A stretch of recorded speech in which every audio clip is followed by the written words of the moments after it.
අපිට පළවෙනි ගාන කියන්නේ බර W උන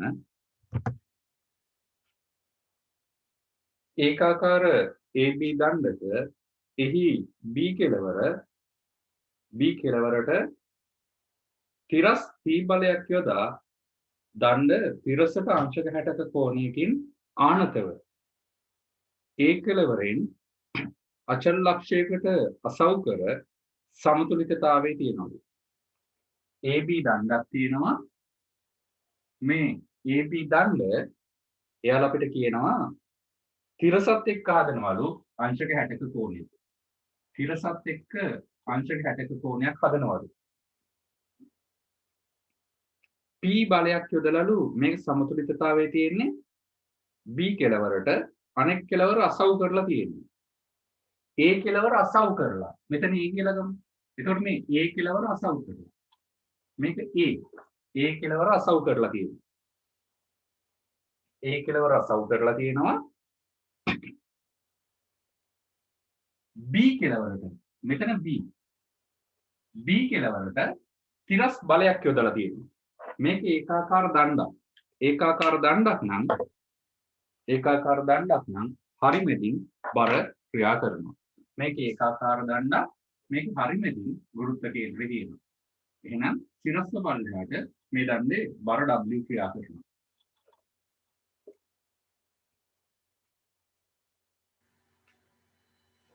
එතකොට මේක සමතුලිතතාවයේ තියන්න නම් මොකද්ද කරන්න ඕනේ? මේක සමතුලිතතාවයේ තියන්න නම් මේ ගන්න සමතුලිතතාවයේ තියන්න නම් තිරස් බලය කොහොමද යොදන්න ඕනේ? දැන් දණ්ඩක් මෙතෙන්ට මෙහෙම සවි කරලා තියෙනවා නම් මෙතන අසව්වක් නම් තියෙන්නේ. අපි මෙහෙන් අල්ලන් ඉන්න ඕනේ. මෙහෙම අල්ලන් හිටියොත් මේක සමතුලිතතාවයේ තියෙන්නේ. මෙහෙම තියෙන දණ්ඩ අපි දණ්ඩක් මෙතෙන්ට අසව් කරලා තියෙනවා නම් අපි දණ්ඩක් මෙහෙම අසව් කරලා තියෙනවා නම් ඒ කියන්නේ දණ්ඩට මෙතෙන් කැරකෙන්න පුළුවන්. මේක සමතුලිතතාවයේ තියෙන්න ඕන නම් මොකද කරන්න ඕනේ? අපි මේක මේ හැරින් බලයක් යොදන්න ඕනේ. එතකොට ඒ කියන්නේ මෙහෙන් අපි ඇදන් ඉන්න ඕනේ. එහා කෙළවරෙන් ඇදන් ඉන්න ඕනේ. එතකොට මෙතනින් කොහොමද මේ බලය යොදන්න ඕනේ? මේ කෙළවරෙන් ඇදන් ඉන්න ඕනේ. නැත්තම් මේ දණ්ඩ මෙහාට වැටෙනවා. මේ බලය යල්ලා අපිට කියනවා තිරස් බලයක් කියලා. P තිරස් බලයක්. P තිරස් බලයක්. අපෙන් අහන්නේ මේ දණ්ඩ ඒකාකාර දණ්ඩ හරිමැදින් බර ක්‍රියා කරනවා.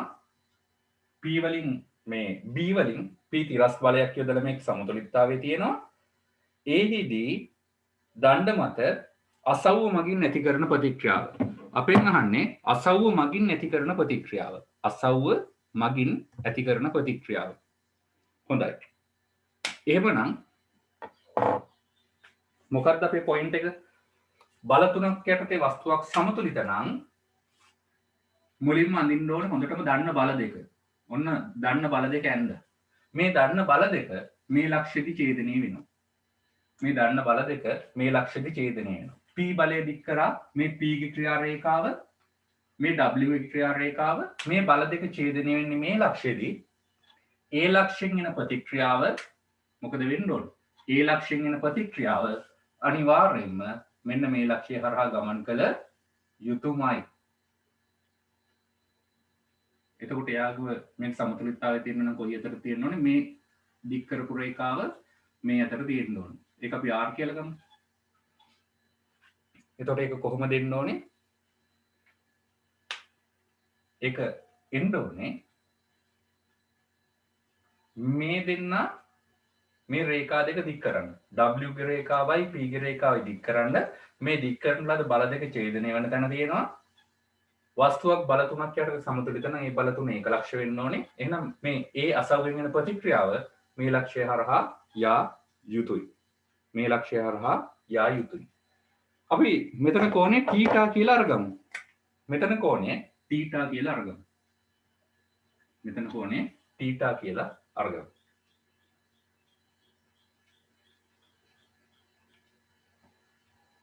දැන් අපි θීටාවත් හොයාගන්න උවමනයි. හරි. මෙතෙන්ට වෙනකන් මේ කරගන්න. අපි ඊට පස්සේ බලමු මොකද වෙන්නේ කියලා රූප සටහන හරියට අඳින්න.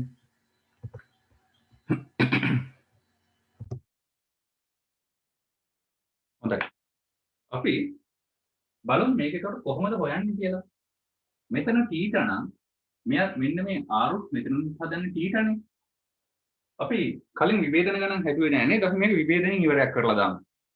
අපි මේක සිරස්ත විභේදනය කරොත් මොකද වෙන්නේ? මේ පද්ධතිය සමතුලිතයිනේ. එතකොට r ගේ සිරසට විභේදනය r sin θ නේද? r sin θ. r sin θ ඍණ w සමානයි බිඳුවයි. r sin θ කියලා කියන්නේ w, r සමානයි w බෙදීම sin θ. එහෙමනම් එයාව හොයාගත්තා නම් ගාණ ඉවරයක් කරලා දාන්න තිබ්බා. දැන් θවත් ඕනේ. කොහොමද හොයන්නේ? මේ පාදේ දිග, මේ දණ්ඩේ දිග 2a කියලා ගමු. එතකොට මෙතන a නේ, a. මෙතන ත්‍රිකෝණයක් නිර්මාණය කරගමු. මෙතනත් අංශක 90යි. මේක a, මේ a ගේ විභේදනය a cos 60යි නේද? a cos 60යි. මෙතන a cos 60යි. a cos 60 කිව්වේ කීයද? cos 60 භාගයෙන් a බෙදීම 2යි. මෙතනත් a බෙදීම 2යි. මේ පාදය මෙතන නම් මෙතනට 2a, මෙතන 60යි, 2a sin 60යි. 2a sin 60යි. 2a sin 60 කියන්නේ මූල 3 බෙදීම 2යිනේ. අපිට එනවා මේ උස මූල 3යි. අපහැරිලි ගණක් තියෙනවා නම් අහන්න අනිවාර්යෙන්ම. මූල 3යි. දැන් අපිට මෙතනින් මෙන්න මේ පොඩි ත්‍රිකෝණය මෙතන තියෙන ත්‍රිකෝණය මේක θ නේ. මේ පාදේ කොච්චරද? මූල 3යි. මේ පාදේ a බෙදීම 2යි. tan θ කිව්වේ. tan θ කියන්නේ කවුද? මූල 3යි සම්මුඛ a බෙදීම 2 බද්ධ. 2යි මූල 3යි කියලා එනවා. 2යි මූල 3යි කියලා එනවා tan අගේ. 2යි මූල 3යි කියලා එනවා tan අගේ. 2යි මූල 3යි. ඒ කියන්නේ මේ කෝණේ θ නම් සම්මුඛ පාදේ කීයද? නැත්නම් මෙයාගේ ඉවරයක් කරත් කමන්නේ. සම්මුඛ පාදය 2යි මූල 3යි. බද්ධ පාදය 1යි. එහෙමනම් කර්ණය කීයද වෙන්නේ? 2යි මූල 3ේ වර්ගය දන 1ේ වර්ගයේ වර්ගමූලය. 2යි මූල 3ේ වර්ගය. මෙතනින් එනවා අපිට 4යි 4 වලක් 3 12යි. 12 ධන 1ේ මූලය මූල 13යි. මූල 13යි අපිට sin θ වුණා. sin θ කියන්නේ සම්මුඛ පාදයේ 2යි මූල 3යි කර්ණ පාදය මූල 13යි. එහෙමනම් මෙතෙන් ආදේශ කරොත් w බෙදීම 2යි මූල 3 බෙදීම මූල 13. අපිට එනවා w වාරයක් මූල 13 බෙදීම 2යි මූල 3යි. හොඳයි පැහැදිලිව හදන්න. මේ ගන්න මේ බල සමතුලිතතාවය නෙමෙයි කෝණය හොයාගන්න එක තමයි ප්‍රශ්න දෙන්නේ. මේ කෝණය පැහැදිලිව හදාගන්න.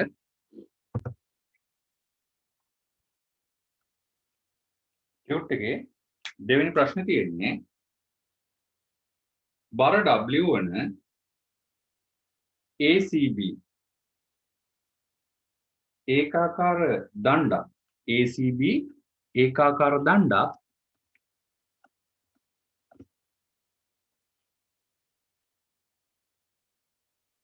එහි A කෙළවර සුමට සිරස් AD බිත්තියක් මත ගැටෙමි. එහි A කෙළවර AD සුමට සිරස් බිත්තියක් මත ගැටෙමි. DB තිරස් වන පරිදි DB තිරස් වන පරිදි CD බිත්තිය සමග අංශක 30ක් ආනතව පවතින පරිදි CD සැහැල්ලු අවිතන්‍ය තන්තුවක් මගින් B කෙළවර A කෙළවරට ඉහළින් පිහිටන පරිදි බිත්තියට ලම්බ සිරස් තලයක සමතුලිතතාවයේ තබා ඇත. AB දණ්ඩක් ගැන කතා කරනවා. හැබැයි මේ AB දණ්ඩේ B කෙලවර තියෙන්නේ A ට ඉහළින්. ඒ පොයින්ට් එක මුලින්ම ගමු. දණ්ඩක් තියෙනවා මේ දණ්ඩේ B කෙලවර තියෙන්නේ A ට ඉහළින්. ඒ කියන්නේ A පහළින් තියෙන්නේ B ඉහළින් තියෙනවා. ඒ පොයින්ට් එක මුලින්ම ගන්න. ඊතුරු කතන්දර ටික අපි අඳිමු. ACB ඒකාකාර දණ්ඩක්. C තියෙන්නේ කොහෙද කියලා අපි දන්නේ නැහැ. මේ රේඛාව මත ඕන තැනක C තියෙන්න පුළුවන්. ඒ කතන්දර අපි අඳිමු. ACB ඒකාකාර දණ්ඩක් නම් ගුරුත්ව කේන්ද්‍රයෙන් බර ක්‍රියා කරන්න ඕනේ. ගුරුත්ව කේන්ද්‍රය තියෙන්නේ හරි මැද. මෙතන අපි G කියලා ගත්තොත් ගුරුත්ව කේන්ද්‍රය G වලින් බර ක්‍රියා කරනවා W. G වලින් බර ක්‍රියා කරනවා W. ඉතුරු කතන්දරත් බලමු. A කෙලවර සුමට සිරස් AD බිත්තියක් සමග AD බිත්තියක් තියෙනවා. එතකොට මෙතන තියෙන්නේ බිත්තියක්. මේ තියෙන්නේ බිත්තියක්. මේක බිත්තියක්. මේ තියෙන්නේ බිත්තිය. සුමට බිත්තියක් නම් මොකද වෙන්නේ මේක? දැන් මෙතන ගැටමින් තියෙන්නේ. ගැටමින් නම් තියෙන්නේ මෙතනින් එන ප්‍රතික්‍රියාව මොකද වෙන්නේ? සුමට බිත්තියකට අසව් කරලා නෙමෙයි තියෙන්නේ. අසව් කරා නම් ප්‍රතික්‍රියාව කොහෙන්ද යන්නේ කියලා අපි දන්නේ නැහැ. මේක අසව් කරලා නෙමෙයි තියෙන්නේ. මේක තියෙන සුමට සිරස් AD බිත්තියක් මත ගැටෙමින්.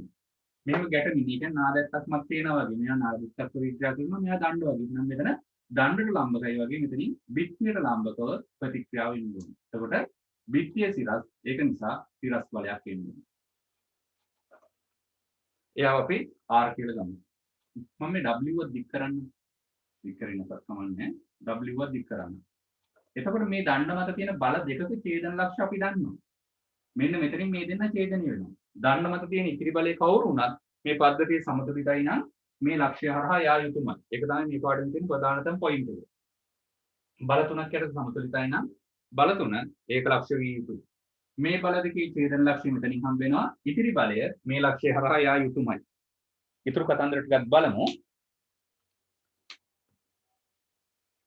බර W වන ACB ඒකාකාර දණ්ඩක් එහි A කෙළවර සුමට AD සිරස් බිත්තියක් මත ගැටෙමින් DB තිරස් වන පරිදි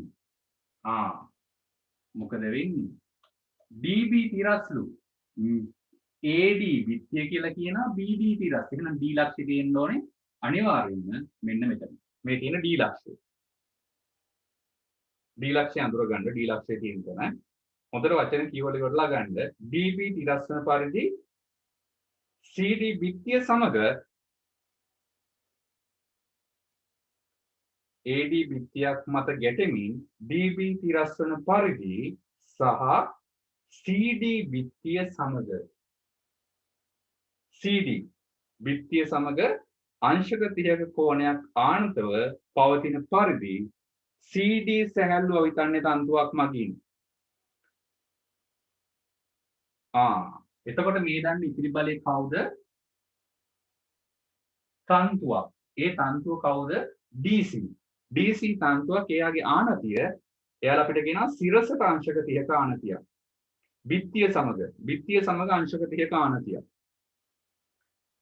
එතකොට මෙතනින් තන්තුවක් ගැට ගහලා නම් මේ ලක්ෂ්‍ය හරහා මේ බලය යනවා. එතකොට මේ තන්තුව ගැට ගහන්න ඕනේ කොතනද? මේ තන්තුව ගැට ගහන්න ඕනේ මෙන්න මේ ලක්ෂ්‍ය හරහා ආතති බලය යන විදිහට. එතකොට මේ ඉතිරි බලය මොකද වෙන්නේ? D වලින් පටන් අර ගන්නවා නම් මෙන්න මේ වගේ ආකාරයකට යා යුතුයමයි. එහෙනම් මේකේ මේ තියෙන්නේ ඔය කියන තන්තුව. එතකොට මෙතන තමයි C ලක්ෂ්‍ය තියෙන්නේ. තන්තුව හරියට අඳුර ගන්න. බිත්තිය සමග අංශක 30ක්. CD තන්තුවක් ඒක බිත්තියත් සමග අංශක 30ක් සාදන්න ඕනේ. මේ දෙදෙනාගේ ඡේදන ලක්ෂ්‍ය හරහා යා යුතුයමයි. මෙතන තමයි ගන්න තියෙන වැදගත්ම පොයින්ට් එක. එහෙනම් තන්තු ආතතිය T මේ ලක්ෂ්‍ය හරහා යා යුතුයි. බලන්න බල රූපේ හරිද කියලා ඔයාලගේ පළවෙනිම කාරණය තමයි බල රූපේ. එතනින් පස්සේ තමයි වෙන ඕන කතන්දරයක් යන්නේ.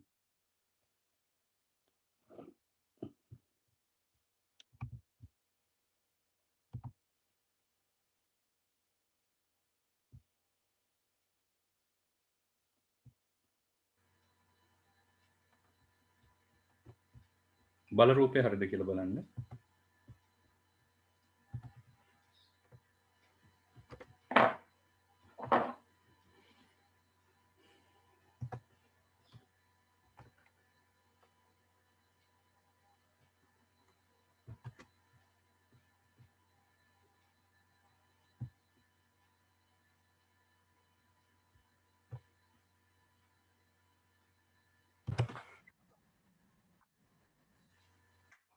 පළවෙනි අරමුණවල් වෙන්නේ අපිට අරමුණු හතරක් තියෙනවා. පළවෙනි අරමුණ වෙන්නේ T හොයන එකයි R හොයන එකයි.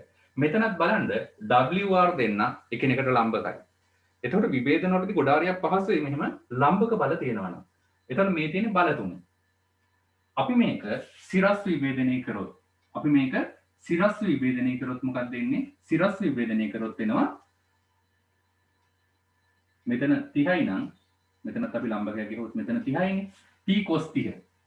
T cos 30. උඩට එනවා T cos 30 ඍණ W.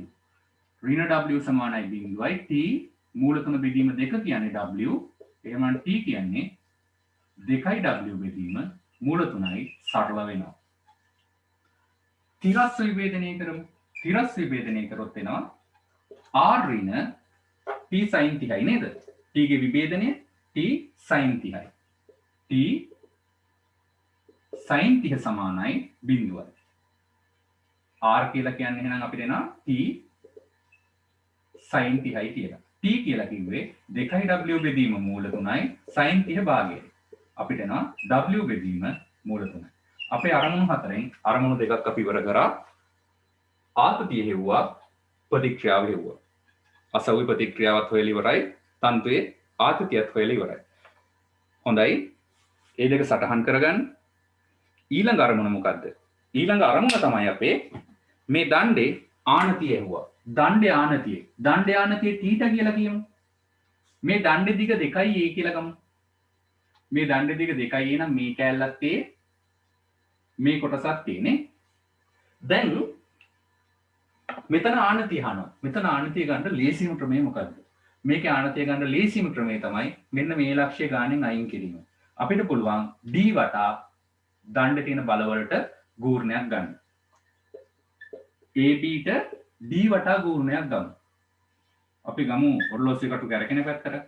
එතකොට මොනවද වෙන්නේ? එතකොට මේ W බර තියෙනවනේ. W එක වැඩි වෙන්න ඕනේ කවුද? මෙන්න මේ දිග. මේ දිග කොච්චරද? මේක A නම් මේක A නම් මේ θව සම්බන්ධ කරන්න යන්නේ A නම් එතකොට මේ පැත්තට විභේදනය A cos θ නේද? W වාරයක් A cos θ මේ මෙතන A cos θ නම් මෙතනත් A cos θ. එහෙමනම් W වැඩි කිරීම A cos θ. A cos θ. එයා කරකෙන්නේ ඔරලෝසුවේ කටු කරගෙන පැත්තට R කරකෙන්නේ ඊට විරුද්ධ අතට. ඍණ R වාරයක් මෙන්න මේ දිග ඕනේ. මේ දිග කොහොමද හොයන්නේ? මේක A මේක A මේක θ නම් මෙතනත් θ. මෙතන θ නම් මෙතනත් θ. මේ දෙක 2යි A. එතකොට මේ දිග 2යි A sin θ නේ. මේ දිග 2යි A sin θ. R වාරයක් 2යි A sin θ සමානයි බිඳුවයි. A කැපෙනවා cos θ ගෙන් බෙදමු. W ඍණ R 2යි tan θ සමානයි බිඳුවයි. tan θ සමානයි W බෙදීම 2යි R කියලා එනවනේ. W බෙදීම 2යි R. R කිව්වේ W යට මූල 3. මේ දෙන්න කැපෙනවා. මූල 3 බෙදීම 2ක් කියලා එනවා. θ එනවා tan inverse මූල 3 බෙදීම 2යි කියලා. ඔන්න දණ්ඩේ ආනතියත් හෙව්වා. තව එකයි අපිට ඕනේ. AC ගේ දිග ඕනේ. මෙන්න මෙතන. මේ දිග ඕනේ. ඒ දිග හෙව්වා නම් ගාන මෙතනින් ඉවරයි. හොඳයි. මෙතෙන්ට වෙනකම් පැහැදිලිව හදාගන්න.